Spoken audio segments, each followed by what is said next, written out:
Paolo Maldini was born in Milan, Italy on the 26th of June 1968. Roberto Carlos was born in Garça, Brazil on the 10th of April 1973. Not two ordinary defenders, but instead two exceptional world-class players.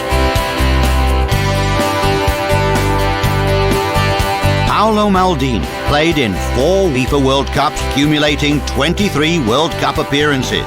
His debut was in Italia 90. At 22 years old, he was already first pick in an Italian team that came third.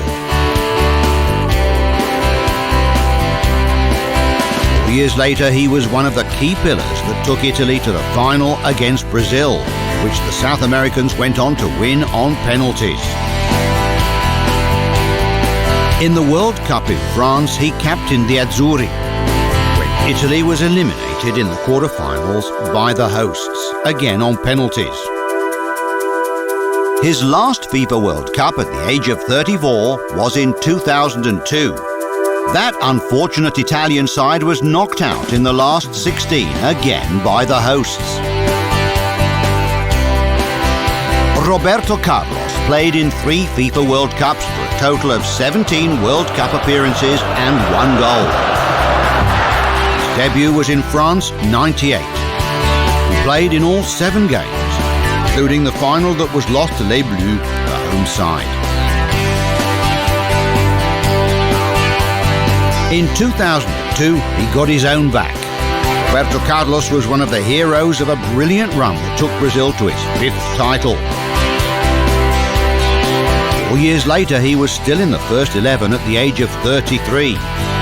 His FIFA World Cup adventure came to an end on the 1st of July 2006, when Brazil was eliminated by France in the quarter-finals. Maldini and Roberto Carlos on the team sheet are 2 left-backs. On the pitch, they had 2 different ways of playing the position. In Paolo Maldini, the spirit of a defender overrode that of an attacker. Even when he pushed forward, he was always holding the rear guard, where he gave his best. Things up a little bit. Cafu on the far side. Got to get past Maldini, can't manage it. It was not by chance. In times of need, he also played as a centre-back. Mario now for Roberto. It's a chance for Brazil here. And it was Maldini, I think, who was rushing back there.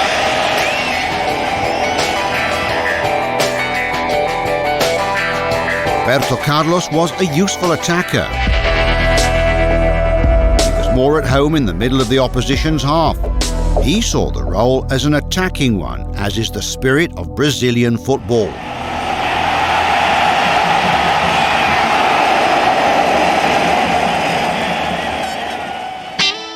Very different body shapes. Paolo Maldini was elegance. Roberto Carlos was explosive.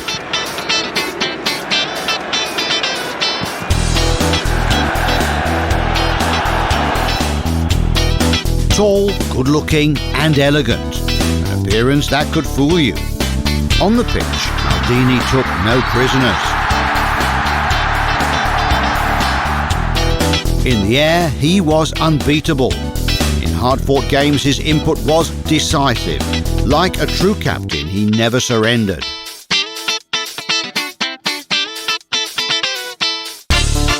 Roberto Carlos was explosive. His compact build and running skills made him very quick off the mark, often with the ball at his feet. The opposition stopping him was no easy task.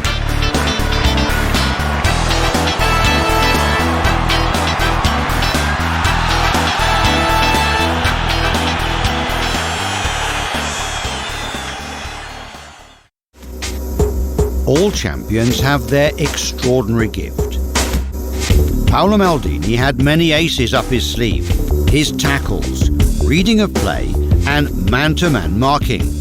But his trump card was his ability to keep possession. Has made a terrific break down the right-hand side. Romario's waiting in the middle. They defended well, you know, the Italians, haven't they? Maldini's been terrific. Roberto Carlos could rely on his highly refined technique. But his trump card was the free kick. With the outside of his foot, he could put terrifying pace on the wall.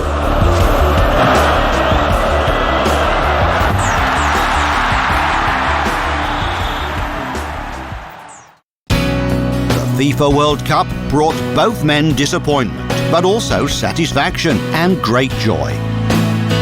Paolo Maldini never won a FIFA World Cup, but he gained 23 World Cup appearances spread across 4 finals, a record for a field player second only to Lothar Matthäus. He is an example of commitment and loyalty to his country's colours that few have ever matched.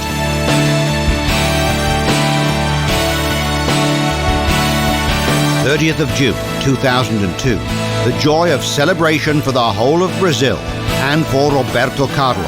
Ele cortou pro meio, lá veio o Cleverson, Rivaldo saiu, pro Ronaldinho, pé direito, bateu! Brazil wins its 5th title. For Roberto, it's his first. The delusion of France '98 is a long lost memory.